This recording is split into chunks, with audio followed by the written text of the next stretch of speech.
an innocent bystander. They saying I drove a getaway car, but I cannot see. I'm legally blind. That's my story. I'm sticking to it. I'm innocent. Come on this way. Huh? You can see though, right? I'm legally blind. I can see, barely. I'm innocent. I ain't do nothing. I don't know what's going on. All I know is my side of the story. I can't tell no other story. I'm innocent. And Mama, I love you. P.O.P. all the time. Right, these all good pimp spoil, baby, for life. Wasn't that personal? Big shout out to SPR, Spotter Low. You know, I'm in the black box. Had to come through, tap in, show love one time. Yeah, y'all make sure y'all subscribe. Stay tuned. All that. All that and then some to the end. Come hit these YouTube streets, find a corner and bend one. I found the cartoon with a cold title, said a fly solved the crime. How a fly destroyed an alibi. I said, why not? We in the black box, we diversifying. Let's hear about this fly that was solving crime. With no further ado, let's see what they say this crime-solving fly has been up to. I've heard of a lot of things, but I ain't heard of a crime-solving fly. Oh, my mama. Hey there, detectives. Foreign Stick here. And today, we're diving into the creepiest, crawliest, and surprisingly most helpful branch of forensics. Entomology. That's right, we're talking about bug-solving murders. Get off. Actually, Oh, you know what? I did hear about a bug solving a crime one time. One of these shows I was watching, a dude had went and was accused of traveling. His own family had got killed. And he was supposed to be way in another state. And the way they really saw the crime was he had rented a car and drove like a gang of miles in a small period of time. It was very questionable whether or not he could cover that amount of space. So the feds actually rented the same exact type of car, drove the exact route, and they were able to make it in that amount of time. But he had somebody using his credit cards in one city for him to create an alibi and all that. But the way they busted him was, I think he drove from Ohio to California or some shit like that. However, they found some bugs in his grill and on his windshield that only be in a certain area, a certain region. They never, ever be in the places he claimed to be, and you could only locate them in this certain region. And the forensics scraped them bugs off the grill, did all that science and said, oh yeah, these bugs, and that's how they proved he had taken that trip. That was crazy. On top of the amount of miles he had added to the rental car, of course. wait, stay right there. You might be a witness. So, what exactly is forensic entomology? Well, it's the study of insects and their arthropod buddies to help solve crimes, usually murders. And before you say you gross, let me remind you, these little guys are often the only witnesses to a crime.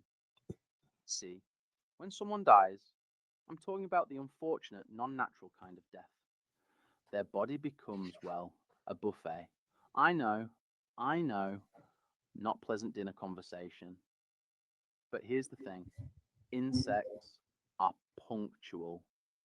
They show up to this buffet in a very specific order. Hey, I just saw a spider. That's crazy. At very specific times, depending on very specific conditions. Flies are usually first to the party, sometimes within minutes. Then come beetles, then more specialized bugs. It's like a really morbid restaurant where there's a strict reservation system. And forensic entomologists, they're the maitre d's reading that reservation book.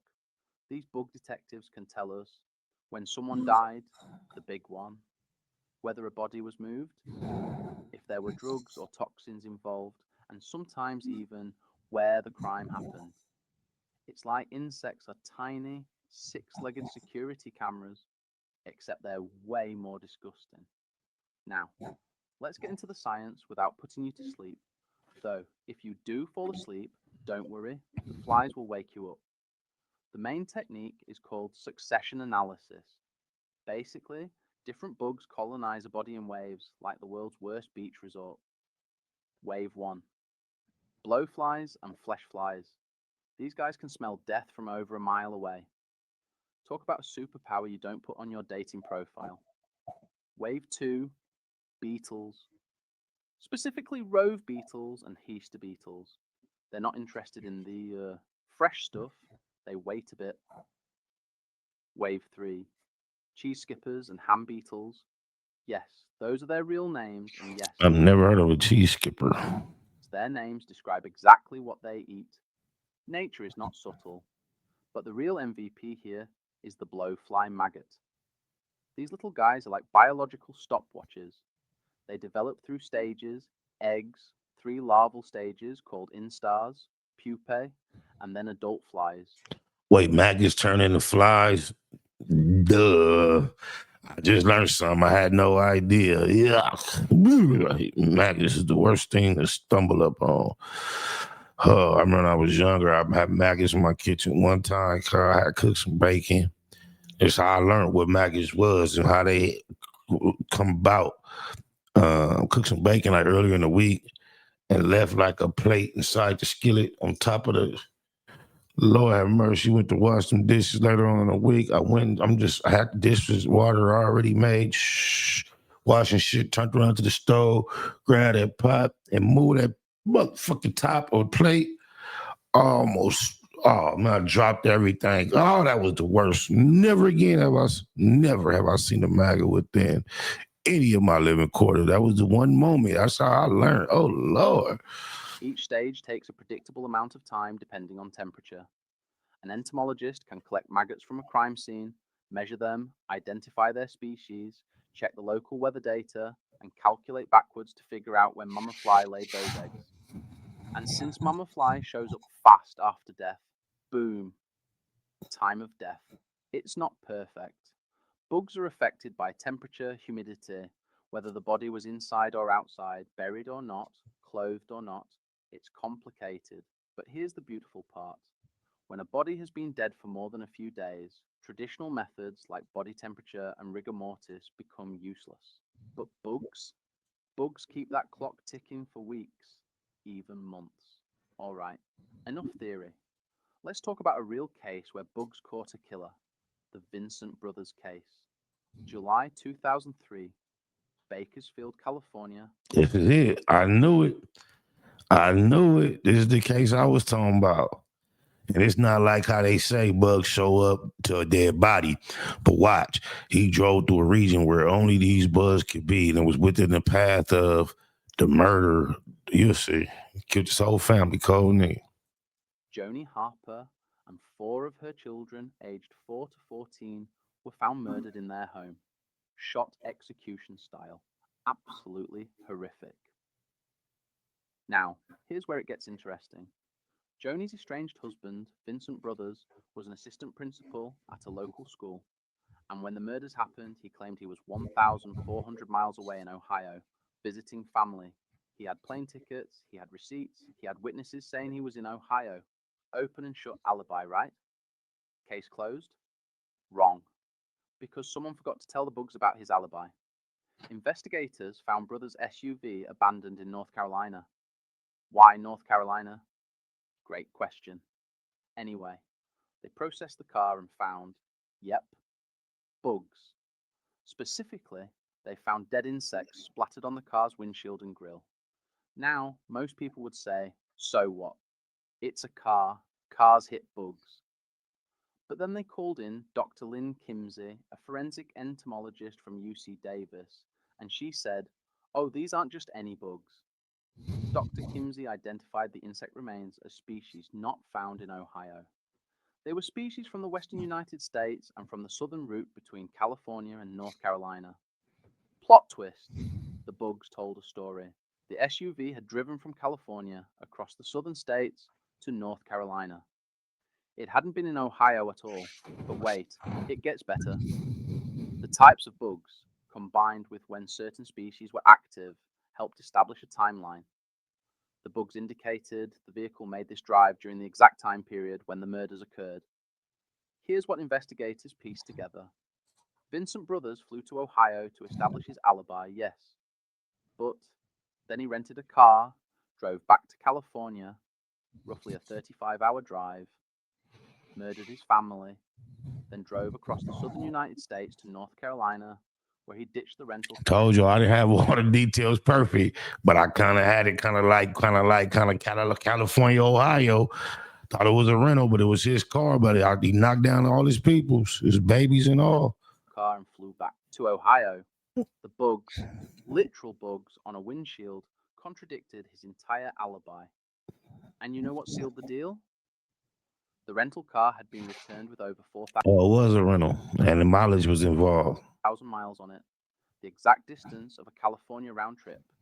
The bugs were right. In 2007, Vincent Brothers was convicted of 5 counts of first-degree murder and sentenced to death. The entomological evidence was crucial. It destroyed his perfect alibi and became a landmark case showing that forensic entomology isn't just about time of death. It's about tracing location and movement. So why am I telling you all this, besides the fact that it's fascinating and slightly horrifying? Because forensic entomology reminds us that everything leaves evidence. You can scrub DNA, you can clean fingerprints, That's E3, 3E. Everything equals evidence. you can craft perfect alibis, but you can't stop bugs from being bugs.